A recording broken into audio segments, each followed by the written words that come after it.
Welcome back to This Keen Life. My name's Melissa. Today we're in the kitchen cooking what I'd call enchiladas. It's really chilaquiles, but we call it enchiladas.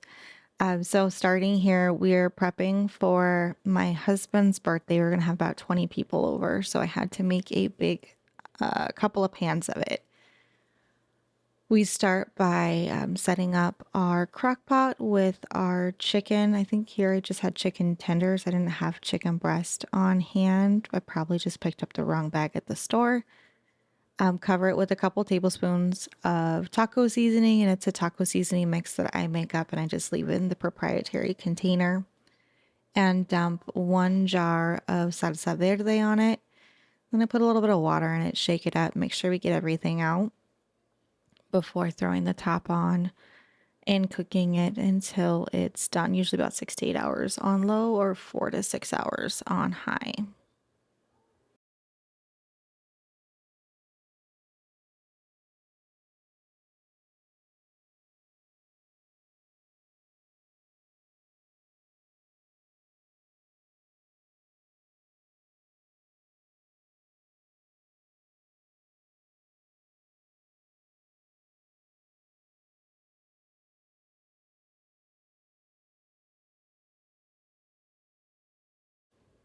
And so the next day, or really early the next day, I started by dicing up all of the onions that I was going to need. I think I did about 5 or 6 onions. Dice them up so that we can cook them and add them to the chicken.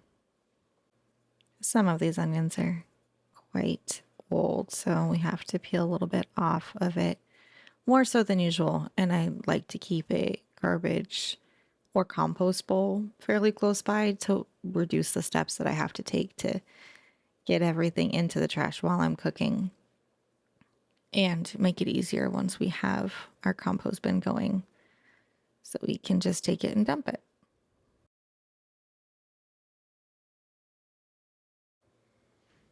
And now that we've powered through chopping those 5 small onions, you could probably do 2 or 3 bigger onions if that's what you have on hand. We're going to cook those onions up. So I saute them with a little bit of olive oil and some pepper, as much pepper as you want. We're a big pepper family, so we add probably more than the average person. And I add in the onions and saute those up until they're pretty translucent before we add anything like garlic to it.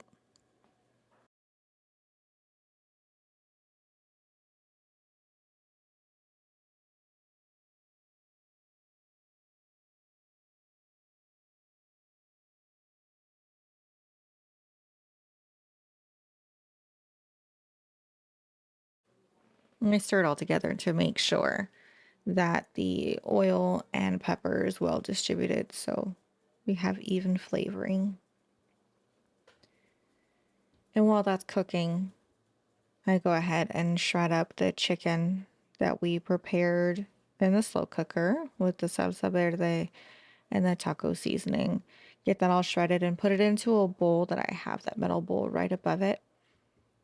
That way I don't have a big mess as I'm separating everything or shredding everything on the plate. It's a lot easier to manage.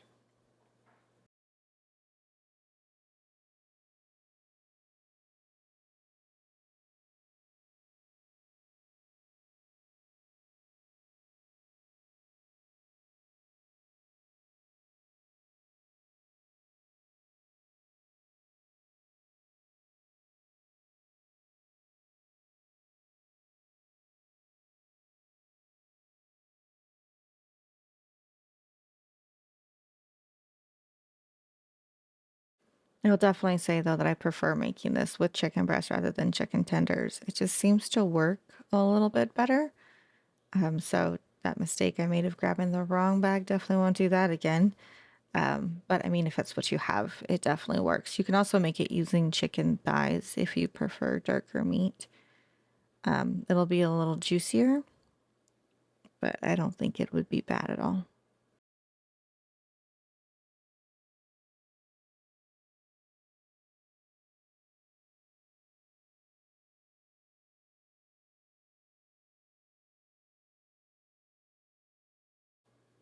There were a couple of parts in here that were a little overdone, probably because I'm used to the chicken breast rather than the tenders or tenderloins. So those ones ended up being little doggo snacks to the side.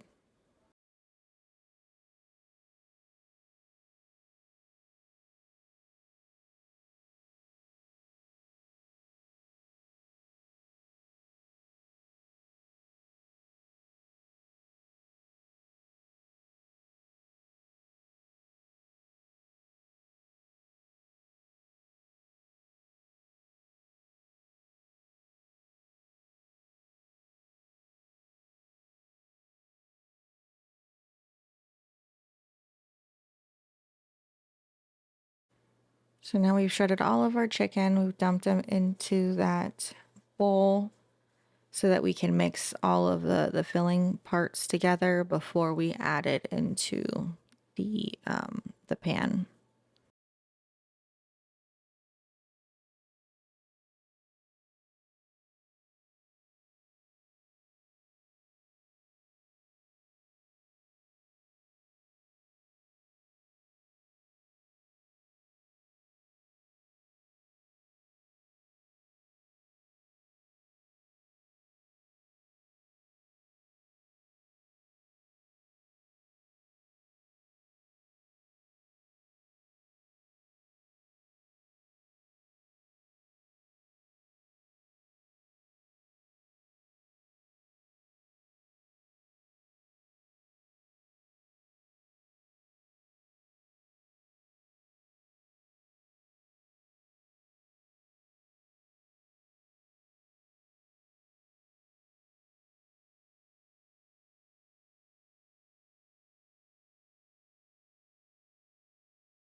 And just checking to make sure that the onions are cooked enough that we could add the garlic to it.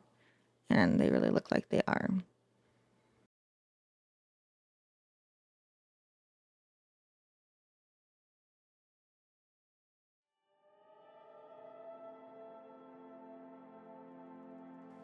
I usually add a couple of tablespoons, but this container was nearly empty, so trying to reach a spoon in there was kind of hard. So I just shook it until it looked right. But it ended up being about a tablespoon or two of minced garlic. If you don't have that, you can always use powder. Same thing with if you don't have any onion on hand, you can always use like chopped dehydrated onion or onion powder. It won't have quite the same texture, but it'll still have that same flavor.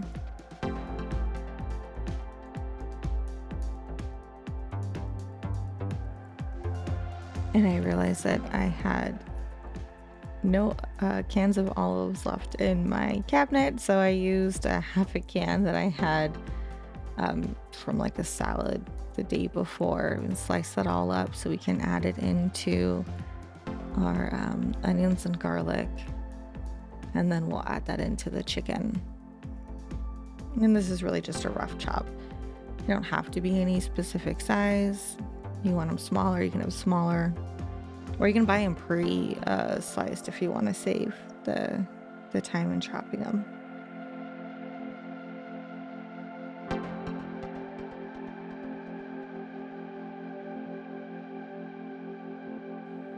Yeah, my husband loves to steal the olives while I'm chopping them.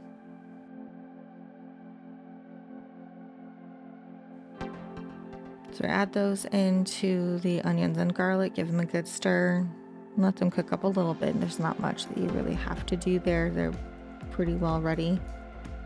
I just like to let the flavors mingle.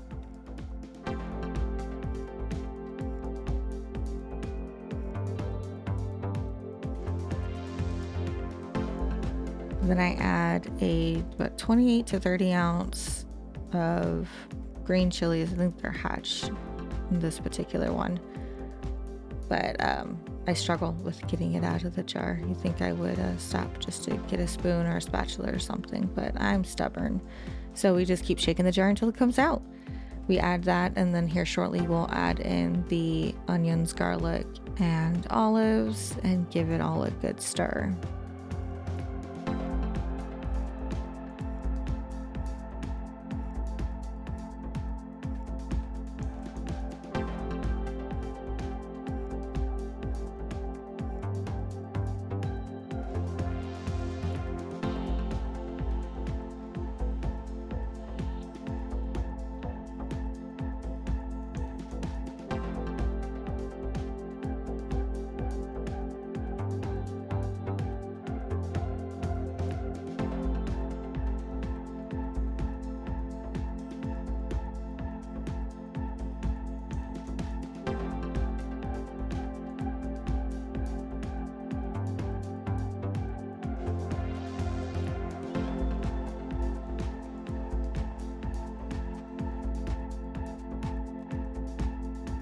I switched from the spoon to a pair of tongs. That poor spoon has seen many a days of cooking, and I think it's about near the end of its life.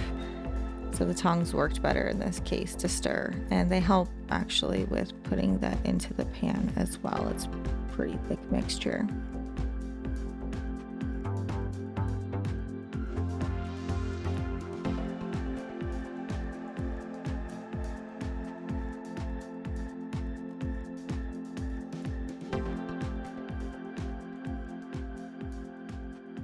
So now we start putting the enchiladas together. We use green enchilada sauce. My husband prefers it over red. So we set it in the base. We put it in the base of the pan, spread it out so it's a nice thin layer. And then layer on top of that with tortillas. We use corn because I feel like they hold up a little bit better. The flour tortillas get a little too mushy for me. But whatever you have works. So I add that to both of the pans. I ended up doing 2 pans, and layer that with the green enchilada sauce, tortillas, the chicken mixture, and then cheese, and then repeat if you have enough to do that. This is one of my husband's favorite meals. He has a lot of favorite meals, but this is another favorite of his that unfortunately my kiddos aren't too fond of. So we don't have it very often. So since it was his birthday, we told the kids tough, they get to eat it anyway. And I think we had leftovers for a couple of days on top of feeding about 20 people. So it made quite a bit of food.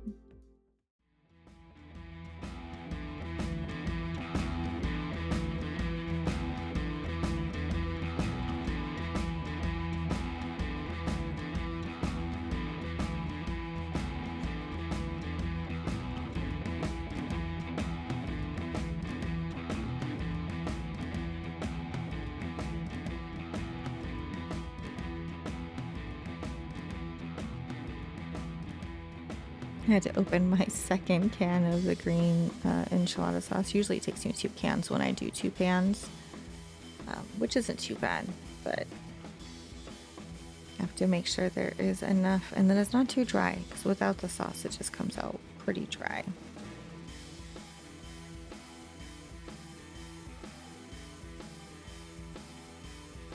Using the tongs and smoothing it out, spreading it out tends to be the easiest way to do it to keep it a fairly even layer, but whatever works for you.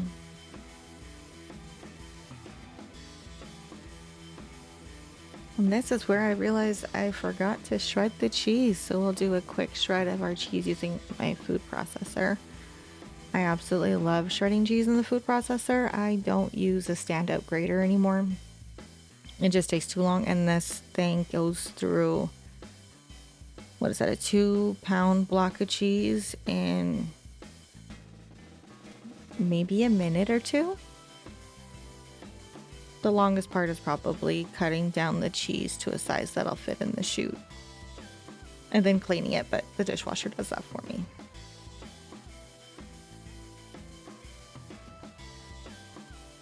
So we add the cheese on top of the chicken mixture and then repeat the layering process from there. I usually do a total of 2 layers per pan because I make them a little bit on the thicker side. You can do more or less. You could use the same recipe and do the traditional rolled enchiladas. I find that that way ends up with less filling per bite or per plate. So I prefer to make it this way. And it's really easy to make for a big group or just to add a little bit extra and make another pan or two.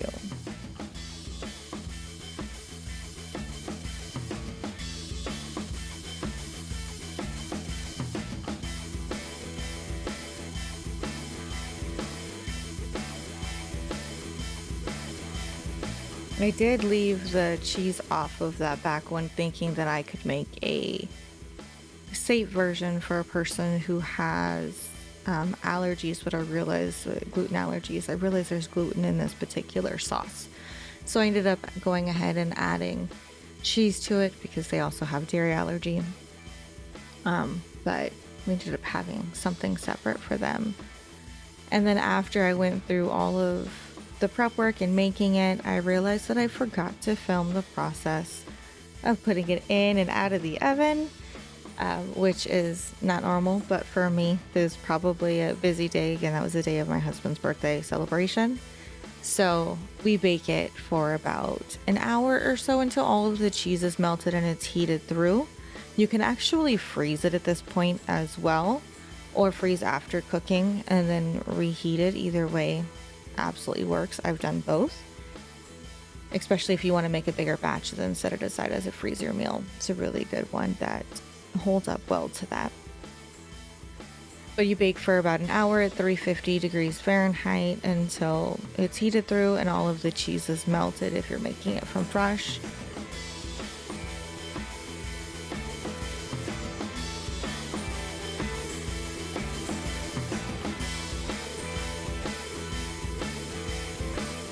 So this little pan here that I'm working on is the one that I ended up actually freezing. We didn't touch it at all during the celebration. So that was kind of nice to have dinner for a few nights already ready to go at a later time.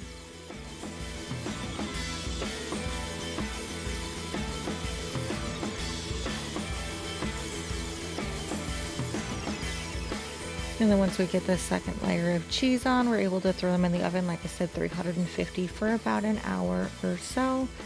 And then you can top it with whatever toppings you like. We typically do like a sour cream, some sort of a salsa. You can serve with rice and beans. You can serve alongside really anything, whatever you prefer, or nothing. My husband will just eat a plate of that, sometimes cold, and call it breakfast. And that's him doing him. But this one turned out really well. Again, the only thing that I would change is using chicken breast rather than the chicken tenderloins, but it still came out really good. And here it is plated up with some sour cream, some salsa, again, whatever you prefer, avocado, salsa verde, anything like that would go well. But thanks for hanging out with me in the kitchen today while I cooked up this amazing dinner for my husband and his party. Have a good one.